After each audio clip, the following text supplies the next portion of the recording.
नमस्कार दोस्तों, आप सुन रहे हैं जय प्रकाश एजुकेशन हब।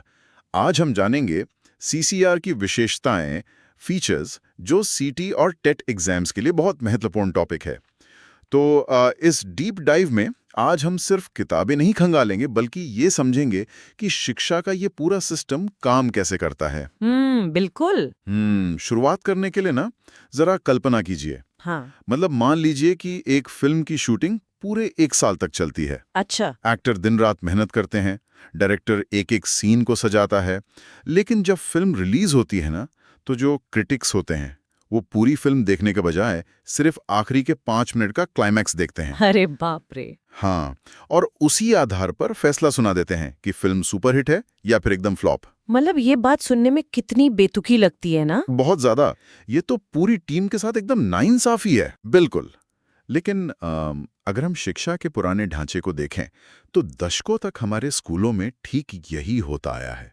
मतलब साल भर कक्षा में आपने कुछ भी किया हो, असली फैसला तो साल के अंत में होने वाली उस 3 घंटे की परीक्षा से ही होता था। हाँ, वो जो फाइनल एग्जाम का टेंशन होता था। सही कहा। तो इसी भारी विसंगति को समझने और इसे बदलने के लिए ही आज की ये डीप डाइव हमने तैयार की है। आज हमारे सामने शिक्षा नीतियों और पेडागॉजी के मैनुअल्स का पूरा स्टैक रखा है और हमारा मिशन है सीसीई यानी कंटिन्यूअस एंड कॉम्प्रिहेंसिव इवैल्यूएशन को डिकोड करना। तो चलिए शुरू करते हैं। वो जो आपने फिल्म के क्लाइमैक्स वाला उदाहरण दिया ना, वो सच में इस पूरी चर्चा की एकदम सही नींव रखता है। क्योंकि जब हम इन रिसर्च पेपर्स को देखते हैं तो ये बहुत साफ हो जाता है कि पुराने सिस्टम का वो 3 घंटे वाला क्लाइमैक्स बच्चों के लिए एक बहुत ही भयानक मनोवैज्ञानिक दबाव बन चुका था। बहुत बड़ा प्रेशर कुकर, बिल्कुल। हाँ, तो सीसी की जो पूरी परिकल्पना है ना, वो इसी बात पर टिकी है कि मूल्यांकन कोई ऐसी घटना नहीं होनी चाहिए जो साल के अंत में बस एक झटके में हो जाए। दस्तावेजों के हिसाब से ये एक लगातार चलने वाली वैज्ञानिक प्रक्रिया है जो बच्चे के पूरे सफर के साथ साथ चलती है। सही बात है। और इसी जटिलता को ना थोड़ा परत दर परत खोलना जरूरी है। तो चलिए इसके नाम के पहले हिस्से पर आते हैं, जो है कंटिन्यूअस यानी निरंतर। जी। अब देखिए, जब भी कोई आम इंसान निरंतर मूल्यांकन शब्द सुनता है तो स्वाभाविक रूप से मन में एक खौफ पैदा होता है। हाँ, कि रोज परीक्षा देनी पड़ेगी। बिल्कुल। मतलब अगर साल में एक बार होने वाली परीक्षा से इतना डर लगता है, तो क्या निरंतर का मतलब यह है कि बच्चे को हर दिन, हर हफ्ते परीक्षा के खौफ में जीना होगा? क्या हम बच्चों को एक ऐसे प्रेशर कुकर में नहीं डाल रहे हैं जिसकी सीटी हर सुबह बजती है? देखिए, ये एक बहुत ही जायज चिंता है और रिसर्च से पता चलता है कि जब सीसीई को पहली बार लागू किया गया था ना, तो कई स्कूलों ने निरंतर शब्द का ठीक यही गलत मतलब निकाल लिया था। अच्छा, मतलब उन्होंने रोज टेस्ट लेना शुरू कर दिया। बिल्कुल, उन्होंने हर हफ्ते, हर कुछ दिन में टेस्ट लेना शुरू कर दिया। लेकिन जो पेडागॉजी के मूल सिद्धांत हैं, उनमें निरंतर या कंटिन्यूअस का अर्थ निरंतर परीक्षा लेना नहीं है, बल्कि पूरे साल असेसमेंट करना है। परीक्षा और असेसमेंट मतलब दोनों में फर्क है? बहुत बड़ा फर्क है। परीक्षा एक फॉर्मल और डराने वाली प्रक्रिया है जहां बच्चे को पता होता है कि उसे जज किया जा रहा है। राइट। जबकि असेसमेंट एक बहुत ही सहज प्रक्रिया है। मतलब शिक्षक कक्षा में पढ़ा रही है, बच्चे ग्रुप में काम कर रहे हैं और शिक्षक केवल ये ऑब्जर्व कर रही हैं कि कौन सा बच्चा किस तरह से सवालों के जवाब दे रहा है। बच्चे को तो पता भी नहीं होता कि उसका मूल्यांकन हो रहा है। बात तो कागजों पे बहुत अच्छी लगती है, लेकिन अगर हम थोड़ा प्रैक्टिकल होकर सोचें, खासकर हमारे यहाँ जहाँ एक कक्षा में 40-50 बच्चे होते हैं। हाँ बिल्कुल। वहाँ एक शिक्षक बिना परीक्षा लिए हर बच्चे का इतना सहज आकलन कैसे कर सकता है? मतलब क्या वो दिन भर बस डेटा ही नोट करता रहेगा? तो इसका जवाब हमें उन टूल्स में मिलता है जो सीसीई फ्रेमवर्क शिक्षकों को देता है। अगर शिक्षक हर चीज मैनुअली डायरी में लिखने बैठें तो वो सच में क्लर्क बन के रह जाएगा। वही तो। इसीलिए कंटिन्यूअस असेसमेंट को पढ़ाने की प्रक्रिया का ही हिस्सा बनना होता है। जैसे कि मान लीजिए शिक्षक ने कोई पाठ पढ़ाया, तो क्लास खत्म होने से पहले वो एक एग्जिट टिकट गतिविधि करवा सकता है। एग्जिट टिकट मतलब ये क्या होता है? इसमें हर बच्चे को एक पर्ची पर सिर्फ एक लाइन में लिखना होता है कि उसे आज क्या समझ में आया और क्या नहीं। मुश्किल से 2 मिनट लगते हैं इसमें। ओह नाइस, क्या बात है। मतलब केवल फाइनल एग्जाम पर निर्भर नहीं रहना है। बिल्कुल नहीं। अगर बच्चा किसी एक दिन बीमार है या घबराया हुआ है तो उसका पूरा साल बर्बाद नहीं होगा, क्योंकि शिक्षक के पास उसके पूरे साल का लगातार ट्रैक रिकॉर्ड मौजूद है। चलिए, निरंतरता वाली बात तो एकदम क्लियर हो गई कि पूरे साल असेसमेंट होता है। लेकिन अब एक बहुत दिलचस्प सवाल उठता है कि हम ट्रैक क्या कर रहे हैं। जी। और यहीं पर दूसरा सी आता है, कॉम्प्रिहेंसिव यानी समग्र। क्योंकि पारंपरिक शिक्षा व्यवस्था में तो स्कूल का मतलब सिर्फ गणित, विज्ञान या इतिहास रटना होता था। बिल्कुल। तो फिर मूल्यांकन में ये अन्य चीजें क्यों शामिल की जाएं? मतलब ये समग्र मूल्यांकन असल में क्या है? देखिए, अगर हम इंसान के मनोविज्ञान को समझें तो कोई भी बच्चा सिर्फ एक चलता फिरता कैलकुलेटर तो होता नहीं है। सही बात है। वो भावनाओं का, शारीरिक कौशल का और क्रिएटिविटी का एक पूरा पैकेज होता है। और समग्र मूल्यांकन इसी बात को मानता है। इसका मतलब है बच्चे के सभी पहलुओं का मूल्यांकन करना। सभी पहलुओं से आपका मतलब? मतलब इसमें शैक्षणिक यानी एकेडमिक के साथ साथ सह शैक्षणिक यानी को करिकुलर गतिविधियां भी शामिल हैं। अच्छा। शैक्षणिक में तो आपके वही विषय आ गए, विज्ञान, गणित वगैरह। लेकिन सह शैक्षणिक में खेल, कला और बच्चे का व्यवहार भी शामिल होता है। तो इसका मतलब ये हुआ कि अगर कोई बच्चा मैथ्स के सवालों से घबराता है लेकिन वो बहुत अच्छी पेंटिंग बनाता है या स्पोर्ट्स में बहुत अच्छा है, तो पुराने सिस्टम में तो उसे सिर्फ एक कमजोर छात्र का ठप्पा मिल जाता था। बिल्कुल, उसे डफर मान लिया जाता था। हाँ, लेकिन इस नए समग्र ढांचे में उसकी उस कला या खेल की भी पूरी अहमियत है। एकदम सही पकड़े हैं आप। और सिर्फ कला या खेल ही नहीं, उसका व्यवहार भी। वो बच्चा दूसरों के साथ कैसे पेश आता है, क्या वो एक अच्छा टीम प्लेयर है। जब शिक्षक इन सब पैमानों पे बच्चे का समग्र मूल्यांकन करता है ना, तो बच्चे के कॉन्फिडेंस में बहुत बढ़ोतरी होती है। उसे लगता है कि स्कूल में सिर्फ रटने वालों की कद्र नहीं होती। ये तो बहुत अच्छी बात है, लेकिन यहाँ मुझे एक पेज नजर आ रहा है। क्या? देखिए, गणित के उत्तर को जांचना तो बहुत आसान है, 2 और 2 4 होते हैं, सही या गलत। हाँ, लेकिन आप किसी बच्चे के व्यवहार या कला का मूल्यांकन निष्पक्ष रूप से कैसे कर सकते हैं? मतलब क्या इसमें शिक्षक का कोई पर्सनल बायस या पूर्वाग्रह हावी नहीं हो जाएगा? जो बच्चा शिक्षक का चहेता है उसे व्यवहार में अच्छे नंबर मिल जाएंगे।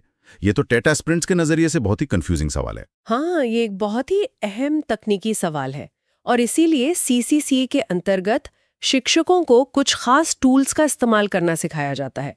वो अपनी मनमर्जी से नंबर नहीं दे सकते। अच्छा, तो उसके लिए भी टूल्स होते हैं? बिल्कुल, जैसे rubrics, rating scales, anecdotal records और पोर्टफोलियो। क्या हम इन्हें थोड़े सरल उदाहरणों से समझ सकते हैं?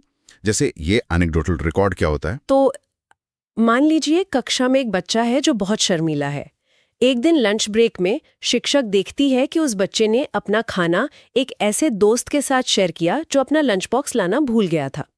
अब शिक्षक इस खास घटना को तारीख और समय के साथ अपनी डायरी में नोट कर लेती है।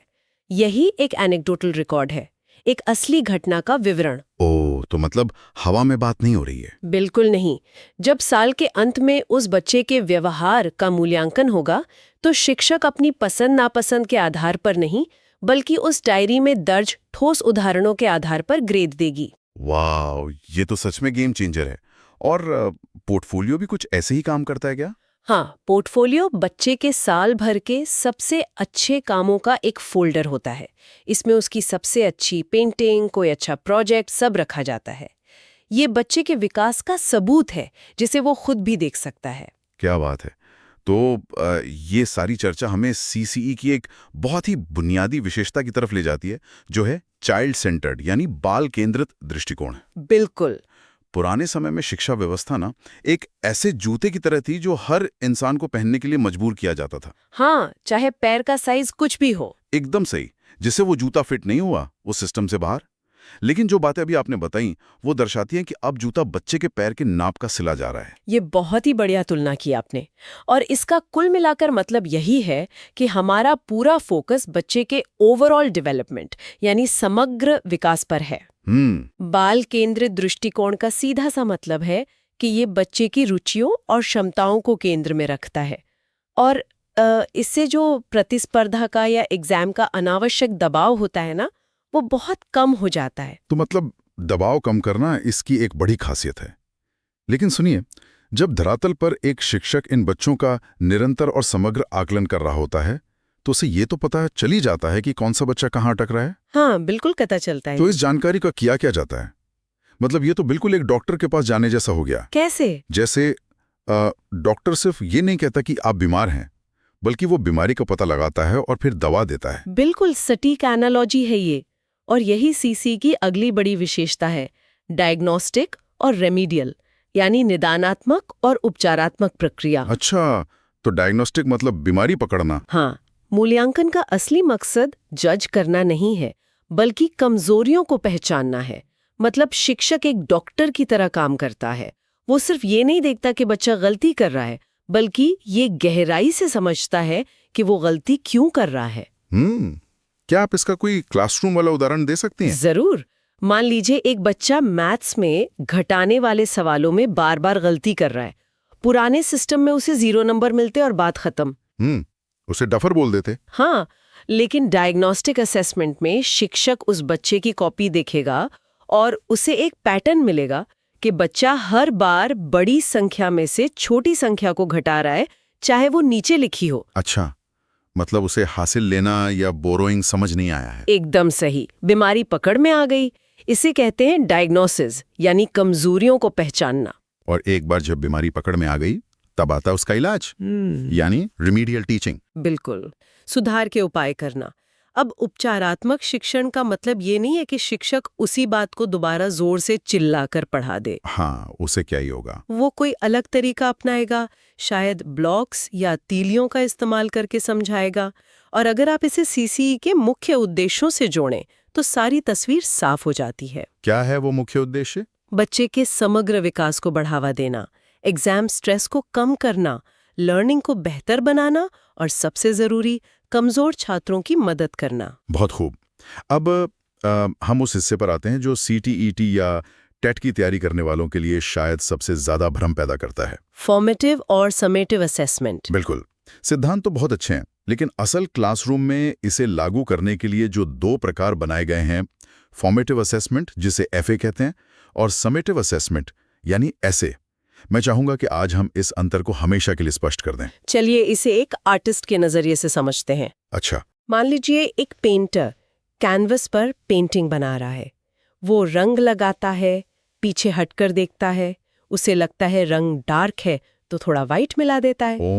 करेक्शन करता है। हाँ, पेंटिंग बनने के दौरान वो लगातार जो ये जांच कर रहा है और तुरंत सुधार कर रहा है ना, यही फॉर्मेटिव असेसमेंट यानी FA है। मतलब ये सीखते समय का इवैल्यूएशन है। एकदम सही। During learning, okay. जैसे क्लास वर्क, होमवर्क, छोटे प्रोजेक्ट्स और क्विज, ये सब FA का हिस्सा है। तो अगर हम इससे पहले वाली बात से जोड़ें तो FA का मुख्य काम डायग्नोस्टिक और रिमेडियल है। बिल्कुल, FA का असली काम ग्रेड देना है ही नहीं। इसका काम है फीडबैक देना, बच्चे को भी और शिक्षक को भी, ताकि सुधार हो सके। राइट। और अगर FA पेंटिंग बनने की प्रक्रिया है तो समेटिव असेसमेंट या ऐसे क्या है? ऐसे तब होता है जब पेंटिंग पूरी तरह से बनकर तैयार हो जाती है, उस पर फ्रेम लग जाता है और उसे गैलरी में टांग दिया जाता है। मतलब अब कोई बदलाव नहीं हो सकता। हाँ, अब केवल उस पेंटिंग को जज किया जाएगा कि वो कैसी बनी है। शिक्षा में ऐसे का मतलब है टर्म के अंत में होने वाला इवैल्यूएशन, जैसे हाफ ईयरली और फाइनल एग्जाम। बिल्कुल, ये जांचने के लिए कि टर्म के अंत में बच्चे ने कुल कितना सीखा है। तो FA डायग्नोस्टिक है और ऐसे एक तरह का फाइनल रिजल्ट है। और जब ये दोनों मिलते हैं तभी मूल्यांकन सच में कंटिन्यूअस बन पाता है। क्या बात है, बहुत ही बेहतरीन तरीके से आपने ये समझाया। तो अगर हम आज की इस पूरी चर्चा का सार निकालें तो एक बात बहुत साफ है। क्या? कि CCE सिर्फ कोई बोरिंग पॉलिसी नहीं है।